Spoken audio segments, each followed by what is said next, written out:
আসসালামু আলাইকুম। আমি চক্ষু বিশেষজ্ঞ ডাক্তার মোহাম্মদ তানজিল আহমেদ।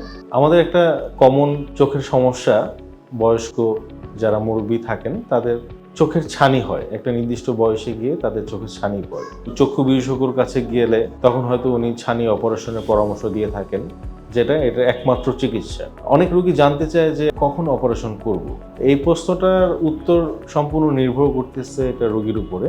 যদি আপনার চোখের দৃষ্টি এত কমে গিয়ে থাকে যে আপনার চলাফেরা করতে খুব কষ্ট হচ্ছে এবং আপনার বেসিক যে লাইফস্টাইল, প্রতিদিনের যে রুটিন, যে একা একা চলাফেরা করা, একা হেঁটে বাথরুমে যাওয়া, একা নিজের কাজ নিজে করা, যদি আপনি করতে না পারেন, আপনার অবশ্যই তখন চোখের ছানি অপারেশনটা করিয়ে নিতে হবে। এর মাধ্যমে আপনার দৃষ্টি ভালো হবে এবং তখন আপনি আবার নিজের কাজ নিজে একাই করতে পারবেন।